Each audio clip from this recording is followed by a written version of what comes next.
Yes. But Sita గురించి వదిలే.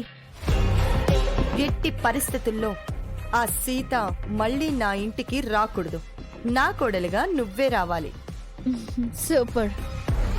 సీత మీద నింద వేసి ఇంట్లో నుంచి తరిమేసి నన్ను రామ్తో కమిట్ చేయించి మీ కోడల్ని చేసుకోవాలి అనుకుంటున్నారు అంటే మీరు మామూలు కాదు.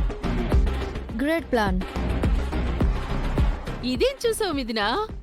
ఇది వరకు మహా చేసిన ప్లాన్స్ తో పోలిస్తే ఇది జూజువి. ఓ రియల్లీ? మీ ఫ్లాష్ బ్యాక్ లో ఎలాంటి ప్లాన్స్ చేశారు? మహాకు సీతని కోడలుగా చేసుకోవడం అస్సలిష్టం లేదు. సీత వాళ్ళక్క మధుమితను కోడలుగా చేసుకోవాలని అనుకుంది. దానికోసం మధుమితను ఆల్రెడీ పెళ్లి చేసుకున్న వాడి కాళ్లు విరగ్గొట్టేసి వాళ్ళ ఫస్ట్ నైట్ చెడగొట్టేసింది. వావ్. మధుమిత మొగుణ్ణి ఓ డ్రగ్ కేసులో ఇరికించేసి జైలు పాలు చేసేసి మధుమితని ఇంట్లో తెచ్చిపెట్టుకుంది. సీతను తప్పించేసి మధుమితను రామ్కి దగ్గర చేయాలనుకుంది. గ్రేట్. అసలు మహా రామ్కి సవితి తల్లి ఎలా అయిందనుకున్నావ్? రామ్ సొంత తల్లి సుమతిని యాక్సిడెంట్ చేసి సైడ్ చేసేసింది. జనార్దన్ బావను రెండో పెళ్లి చేసుకుని రామ్కి తల్లైపోయింది. ఫెంటాస్టిక్. అన్నింటికన్నా పెద్ద ప్లాన్ ఏంటంటే ఆ గౌతమన్నాడు చూసావు, వాడు మహాకు చెప్పింది చాలిక ఆపర్చన. ఆపేశారేంటి? Please continue. ఇప్పుడు అవన్నీ ఎందుకులే మిథునా.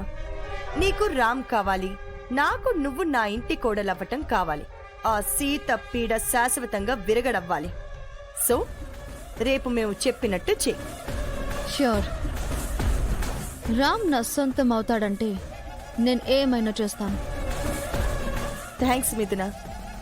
నువ్వు ఎలా రిసీవ్ చేసుకుంటావేమోనని టెన్షన్ అయ్యాను.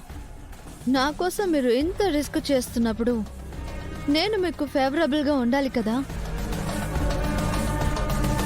రేపు మీరు చెప్పినట్టు చేస్తాను. మత్తు మందుతో రామ్ని నా స్వంతం చేసుకుంటాను. మీరు సీతని సైడ్ చేయండి. డన్ మిథునా.